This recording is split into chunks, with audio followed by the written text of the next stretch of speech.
জীববিজ্ঞানের চিকিৎসা ও পুষ্টি বিজ্ঞানের কিছু গুরুত্বপূর্ণ প্রশ্নের উত্তর, যেখান থেকে প্রাইমারি এবং শিক্ষক নিবন্ধন এবং বিসিএস প্রিলিমিনারি সহ সকল চাকরি পরীক্ষায় প্রশ্ন এসেই থাকে। চলুন দেখে নেওয়া যাক গুরুত্বপূর্ণ কিছু প্রশ্ন উত্তর। শেষ পর্যন্ত ভিডিওটি দেখলে অনেক উপকার পাবেন আশা করি ইনশাআল্লাহ। কাকে মানবদেহের দুধ বলা হয়? হরমোনকে মানবদেহের দুধ বলা হয়। হরমোনকে কি বলা হয়? মানবদেহের দুধ বলা হয়। অক্ষিগোলকের প্রাচীরের নাম কি? অক্ষিগোলকের প্রাচীরের নাম হচ্ছে রেটিনা। অক্ষিগোলকের প্রাচীরের নাম হচ্ছে রেটিনা। অনুচক্রিকার কাজ কি? অনুচক্রিকা হচ্ছে রক্ত জমাট বাঁধতে সহায়তা করে। অনুচক্রিকা আমাদের যখন হচ্ছে দেহের কোনো অংশ কেটে যায় তখন সেটাকে রক্ত বন্ধ করতে এই অনুচক্রিকা গুরুত্বপূর্ণ ভূমিকা পালন করে। অনুচক্রিকার গড় আয়ু কত? 10 দিন। অনুচক্রিকার গড় আয়ু হচ্ছে 10 দিন। অ্যামাইনো অ্যাসিড ইউরিয়া পরিণত হয় কোথায়? যকৃতে অ্যামাইনো অ্যাসিড ইউরিয়া পরিণত হয়। আমিষ জাতীয় খাদ্য পরিপাক করে কোন জারক রস? পেপসিন। এই প্রশ্নটা খুবই গুরুত্বপূর্ণ এবং বিভিন্ন পরীক্ষায় এসে থাকে। আমিষ জাতীয় খাদ্য পরিপাক করে কোন জারক রস? পেপসিন। ইনসুলিন অগ্ন্যাশয় কোথায় তৈরি হয়? বিটা কোষে। ইনসুলিন অগ্ন্যাশয়ের বিটা কোষে তৈরি হয়। প্রশ্নটা এভাবে এসে থাকে আবার যে ইনসুলিন কোথায় তৈরি হয়? অগ্ন্যাশয়ে। এখানে প্রশ্ন হচ্ছে ইনসুলিন অগ্ন্যাশয়ের কোথায় তৈরি হয়? অগ্ন্যাশয়ের বিটা কোষে। একজন প্রাপ্তবয়স্ক লোক প্রতি মিনিটে কতবার শ্বাস নেয়? একজন প্রাপ্তবয়স্ক লোক প্রতি মিনিটে কতবার শ্বাস নেয়? 12 থেকে 18 বার। একজন সুস্থ মানুষের একটি হৃদকম্পন সম্পূর্ণ হতে কত সময় লাগে? 0.4 সেকেন্ড। একজন সুস্থ মানুষের একটি হৃদকম্পন সম্পূর্ণ হতে কত সময় লাগে? 0.4 সেকেন্ড। একজন স্ত্রীলোক জননকালে প্রতি মাসে কয়টি ডিম্বাণু উৎপন্ন করে? একটি। একজন স্ত্রীলোক জননকালে প্রতি মাসে কয়টি ডিম্ব উৎপন্ন করে? একটি। কিডনির কার্যকরী এককের নাম কি? নেফ্রন। কিডনির কার্যকরী এককের নাম হচ্ছে নেফ্রন। খুবই গুরুত্বপূর্ণ প্রশ্ন। কিডনির কার্যকরী এককের নাম হচ্ছে নেফ্রন। কোন অ্যাসিড মানবদেহে অপেক্ষাকৃত বেশি থাকে? Hydrochloric acid. কোন অ্যাসিড মানবদেহে অপেক্ষাকৃত বেশি থাকে? Hydrochloric acid. কোন গ্রন্থির রক্তের রসে গ্লুকোজে হ্রাস পায়? অগ্ন্যাশয়ে। কোন গ্রন্থির রসে রক্তে গ্লুকোজ হ্রাস পায়? অগ্ন্যাশয়ে। কোন জিনিস পিত্তের বর্ণের জন্য দায়ী? বিলিরুবিন। বিলিরুবিন বর্ণ ধারণ করে সহায়তা করে। তাহলে পারে কোন জিনিস পিত্তের বর্ণের জন্য দায়ী? বিলিরুবিন। কোন সন্ধিতে সবচেয়ে বেশি মুভমেন্ট হয়? সাইনোভিয়াল সন্ধি। কোন সন্ধিতে সবচেয়ে বেশি মুভমেন্ট হয়? সাইনোভিয়াল সন্ধি। কোন হরমোন রক্তে গ্লুকোজের পরিমাণ বাড়ায়? গ্লুকাগন। গ্লুকাগন রক্তের গ্লুকোজের পরিমাণ বাড়িয়ে দেয়। কোন হরমোনের অভাবে স্নায়ু ও পেশির অস্থিরতা বেড়ে যায় ও পেশির খিঁচুনি শুরু হয়? প্যারা হরমোনে। কোন হরমোনের অভাবে স্নায়ু ও পেশির অস্থিরতা বেড়ে যায় ও পেশির খিঁচুনি শুরু হয়? প্যারা হরমোন। কোন হরমোনের প্রভাবে মেয়েদের অঙ্গসৌষ্ঠব বৃদ্ধি পায়? ইস্ট্রোজেন।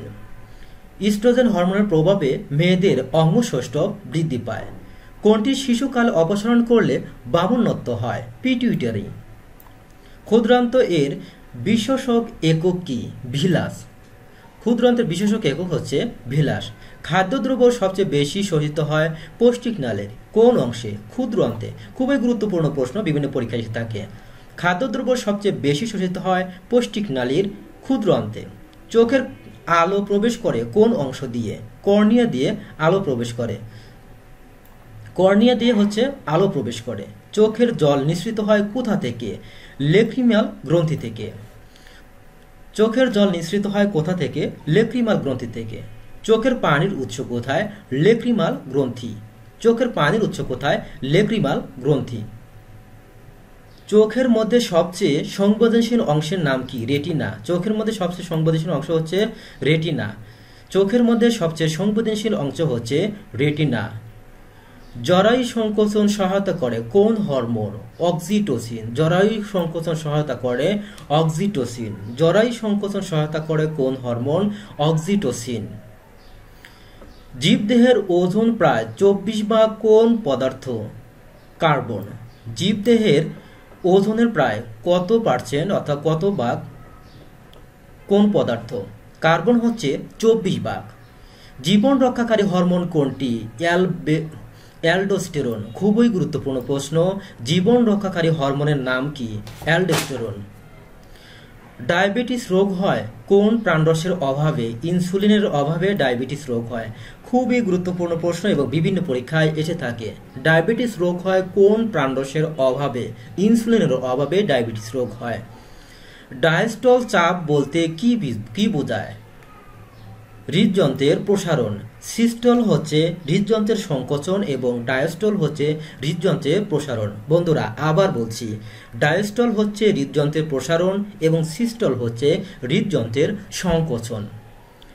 থাইরয়েড গ্রন্থি হতে নিঃসৃত প্রাণরসের নাম কি? থাইরোক্সিন। থাইরয়েড গ্রন্থি হতে নিঃসৃত প্রাণরসের নাম কি? থাইরোক্সিন।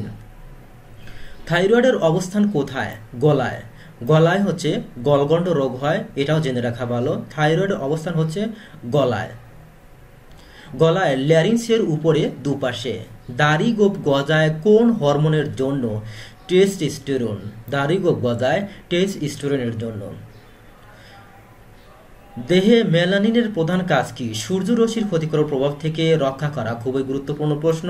দেহে মেলানিনের কাজ কি? সূর্যরশ্মির ক্ষতিকর প্রভাব থেকে দেহকে রক্ষা করা। দেহের শক্তির প্রধান মাধ্যম কি? শ্বসন, অর্থাৎ শ্বসন প্রক্রিয়ায় শক্তি উৎপন্ন হয়। ধমনী শেষ হয় কোথায়? লসিকায় গিয়ে ধমনী শেষ হয়। আবার বলছি, ধমনী শেষ হয় লসিকায় গিয়ে। নার্ভের মাধ্যমে প্রবাহিত আবেগের গতি প্রতি সেকেন্ডে কত মিটার? 125 মিটার।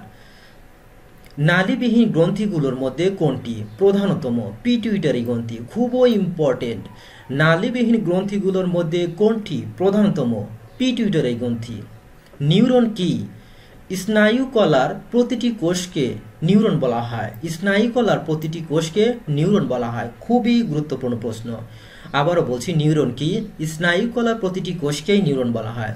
পরিপাক তন্ত্রের সবচেয়ে শক্তিশালী স্ফীত অংশের নাম কি? পাকস্থলী। পরিপাক তন্ত্রের সবচেয়ে শক্তিশালী স্ফীত অংশের নাম কি? পাকস্থলী। পালমোনারি ফুসফুসীয় শিরা কি বহন করে? অক্সিজেন বহন করে। ফুসফুসীয় শিরা বা পালমোনারি ধমনী কি বহন করে? অক্সিজেন বহন করে। পিত্তরস অগ্ন্যাশয় রসের সাথে মিলিত হয় কোথায়? ডিওডেনামে। পিত্তরস অগ্ন্যাশয় রসের সাথে মিলিত হয় কোথায়? ডিওডেনামে। প্রতি মিনিটে হৃৎপিণ্ডের স্বাভাবিক গড় স্পন্দন কত? 72। খুবই গুরুত্বপূর্ণ প্রশ্ন। প্রতি মিনিটে হৃৎপিণ্ডের স্বাভাবিক গড় স্পন্দন কত? 72। প্রশ্বাসে কি ধরনের বায়ু ফুসফুসে প্রবেশ করে? অক্সিজেন মিশ্রিত বায়ু। প্রশ্বাসে কি ধরনের বায়ু ফুসফুসে প্রবেশ করে? অক্সিজেন মিশ্রিত বায়ু। প্রোটিন জাতীয় খাদ্যের প্রধান কাজ কি? দেহের ক্ষয়পূরণ ও বৃদ্ধি জাতীয় কাজ করা। প্রোটিন জাতীয় খাদ্যের প্রধান কাজ কি? দেহের ক্ষয়পূরণ করে প্রোটিন এবং বৃদ্ধি জাতীয় কাজ করে, অর্থাৎ দেহ গড়ন এবং ক্ষয়পূরণ করে থাকে প্রোটিন জাতীয় খাদ্যের কাজ। ফসফরাস বেশি থাকে কোন অঙ্গে? অস্থিতে। অস্থিতে ফসফরাস বেশি থাকে। বক্ষ গহ্বর ও উদর পৃথক রাখে কে? ডায়াফ্রাম। ডায়াফ্রাম হচ্ছে আমাদের বক্ষ গহ্বর এবং উদরকে পৃথক রাখে। বহিকর্ণ ও মধ্যকর্ণ এর সংযোগ স্থলে পর্দাটির নাম কি? টিম্প্যানিক পর্দা। দুঃখিত, টিস্প্যানিক পর্দা। বহিকর্ণ ও মধ্যকর্ণের সংযোগস্থলে পর্দাটির নাম হচ্ছে টিস্প্যানিক পর্দা। বিলিরুবিন কোথায় তৈরি হয়? যকৃতে। এই প্রশ্নটি খুবই এসে থাকে। বিলিরুবিন কোথায় তৈরি হয়? যকৃতে বিলিরুবিন তৈরি হয়। ব্লাড ক্যান্সার হয় কেন হয়? রক্তের শ্বেতকণিকার সংখ্যা বেড়ে গেলে। খুবই গুরুত্বপূর্ণ প্রশ্ন।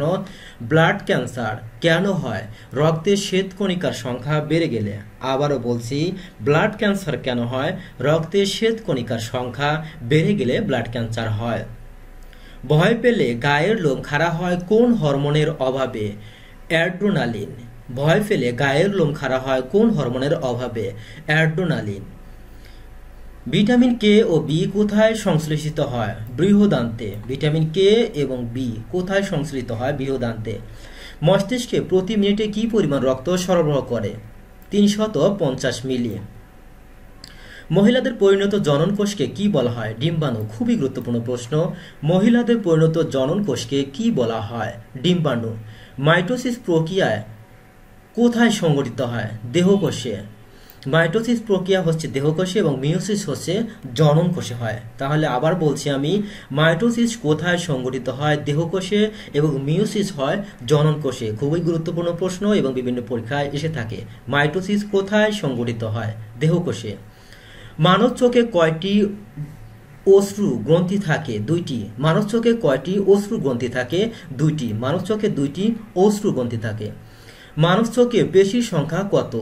6টি। মানব চোখে পেশির সংখ্যা হচ্ছে 6টি।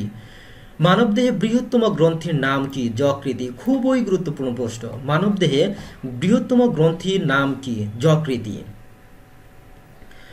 মানবদেহে মোট কশেরুকার সংখ্যা কতটি? অর্থাৎ মানবদেহের মেরুদণ্ডে কশেরুকার সংখ্যা হচ্ছে 33টি। মানবদেহে মোট কশেরুকার সংখ্যা 33টি। মানবদেহে রাসায়নিক দূত হিসেবে কাজ করে হরমোন। যে প্রশ্নটার উত্তর আমি আগে দিয়েছি। মানবদেহে রাসায়নিক দূত হিসেবে কাজ করে হরমোন। মানবদেহের ক্ষুদ্রান্ত অস্থির নাম কি? স্টেপিস। মানবদেহের ক্ষুদ্রতর অস্থির নাম কি? স্টেপিস। মানবদেহের রক্ত সঞ্চালন চক্র আবিষ্কার করেন কে? William Harvey. খুবই গুরুত্বপূর্ণ প্রশ্ন। মানবদেহের রক্ত সঞ্চালন প্রক্রিয়া আবিষ্কার করে কে? William Harvey. উইলিয়াম হার্ভে মানবদেহের রক্ত সঞ্চালন প্রক্রিয়া আবিষ্কার করে উইলিয়াম হার্ভে। মানবদেহের সবচেয়ে বড় ও অস্থির নাম কি? ফিমার। মানবদেহের সবচেয়ে বড় অস্থির নাম হচ্ছে ফিমার। মানবদেহের সবচেয়ে বড় অস্থির নাম হচ্ছে ফিমার। খুবই গুরুত্বপূর্ণ প্রশ্ন, বিভিন্ন পরীক্ষায় এসে থাকে। মানবদেহের সবচেয়ে বড় অস্থির নাম কি? ফিমার। মানবদেহের সবচেয়ে বড় গ্রন্থির নাম কি? যকৃতি। মানবদেহের সবচেয়ে বড় গ্রন্থির নাম হচ্ছে যকৃতি। মানবদেহের সর্বাপেক্ষা দৃঢ় ও দীর্ঘ অস্থির কোনটি? উরুর অস্থি। উরুর অস্থি হচ্ছে মানবদেহের সর্বাপেক্ষা দৃঢ় ও দীর্ঘ অস্থি। মানবদেহের হৃৎপিণ্ড কত প্রকোষ্ঠ বিশিষ্ট? 4 প্রকোষ্ঠ বিশিষ্ট মানবদেহের হৃৎপিণ্ড। মানবদেহের হৃৎপিণ্ড কত প্রকোষ্ঠ বিশিষ্ট? 4 প্রকোষ্ঠ বিশিষ্ট মানবদেহের হৃৎপিণ্ড। মানুষ সাদা ও কালো হয় কোন হরমোনের কারণে? মেলানিন। যে হরমোনের প্রভাবে আমাদের ভেদাভেদ তৈরি হয়, এই মেলানিন হচ্ছে মানুষের সাদা ও কালো রং বানাতে প্রভাব ফেলে। মানুষের অ্যাপেন্ডিক্স কোথায় তৈরি হয় বা কোথায় অবস্থান করে? চিকামে। মানুষের অ্যাপেন্ডিক্স কোথায় অবস্থান করে? চিকামে। মানুষের করটিতে কতটি অস্থি থাকে? 14টি। মানুষের করটিতে 14টি অস্থি থাকে। মানুষের মুখে কর্তন দাঁতের সংখ্যা কত? 20টি। মানুষের মুখে কর্তন দাঁতের সংখ্যা হচ্ছে 20টি। মূত্র প্রস্তুত হয় কোথায়? কিডনিতে মূত্র প্রস্তুত হয়। মানুষের কিডনি গুরুত্বপূর্ণ অংশ। মূত্র প্রস্তুত হয় কোথায়? তাহলে কিডনিতে। মূত্র হলুদ দেখায় কেন? ইউক্রোম। মূত্র হলুদ দেখায় কেন? ইউক্রোম। মূত্রের ঝাঁঝালো গন্ধের জন্য দায়ী পদার্থের নাম কি? অ্যামোনিয়া। খুবই গুরুত্বপূর্ণ প্রশ্ন, বিভিন্ন পরীক্ষায় এসে থাকে। মূত্রের ঝাঁঝালো গন্ধের দায়ী পদার্থের নাম হচ্ছে অ্যামোনিয়া। যকৃত বা পেশি কোষে অতিরিক্ত গ্লুকোজ জমা থাকে কোথায়? কি রূপে থাকে? গ্লাইকোজেন রূপে যকৃতে বা পেশি কোষে অতিরিক্ত গ্লুকোজ জমা থাকে গ্লাইকোজেন রূপে। আবার প্রশ্নটি পড়ছি এবং বিভিন্ন পরীক্ষায় এসে থাকে। যকৃত বা পেশি কোষে অতিরিক্ত গ্লুকোজ জমা থাকে কি রূপে? গ্লাইকোজেন রূপে। রক্ত কত প্রকার? 3 প্রকার। রক্ত হচ্ছে 3 প্রকার। রক্ত কি ধরনের কলা? তরল যোজক কলা। বিভিন্ন পরীক্ষায় এসে থাকে। রক্ত কি ধরনের কলা? তরল যোজক কলা। রক্ত জমাট বাঁধার পর রক্তের হালকা অবিষ্ট তরল অংশকে কি বলা হয়? সিরাম। এটাও বিভিন্ন পরীক্ষায় এসে থাকে। রক্ত জমাট বাঁধার পর রক্তের হালকা অবশিষ্ট তরল অংশকে কি বলে? সিরাম। রক্ত শূন্যতা বলতে কি বোঝায়? রক্তে হিমোগ্লোবিনের পরিমাণ কমে যাওয়া। বিভিন্ন পরীক্ষায় এসে থাকে। রক্ত শূন্যতা বলতে কি বোঝায়? রক্তে হিমোগ্লোবিনের পরিমাণ কমে যাওয়া। রক্তে প্রয়োজনে অতিরিক্ত গ্লুকোজ পাওয়া গেলে কোন রোগ হয়? ডায়াবেটিস। রক্তে প্রয়োজনের অতিরিক্ত গ্লুকোজ পাওয়া গেলে কি হয়? ডায়াবেটিস হয়। আমাদের দেশে একটা প্রচলিত কথা আছে, যেটা হচ্ছে চিনি খেলে আপনার হচ্ছে ডায়াবেটিস রোগ হয়। এটা মিথ্যা কথা এবং বিভিন্ন পরীক্ষায় এসেও থাকে। রক্তের লোহিত ও শ্বেতকণিকার অনুপাত কত? রক্তের লোহিত ও শ্বেতকণিকার অনুপাত হচ্ছে 700:1। লোহিত ও শ্বেত রক্তকণিকার অনুপাত হচ্ছে 700:1। আবারও বলছি, বিভিন্ন পরীক্ষার প্রশ্নটি এসে থাকে, রক্তে লোহিত ও শ্বেত কণিকার অনুপাত হচ্ছে 700:1। রক্তে হিমোগ্লোবিন কোথায় থাকে? লোহিত কণিকায়। লোহিত রক্তকণিকায় হিমোগ্লোবিন থাকে। খুবই গুরুত্বপূর্ণ প্রশ্ন। রক্তে হিমোগ্লোবিন কোথায় থাকে? লোহিত কণিকায়।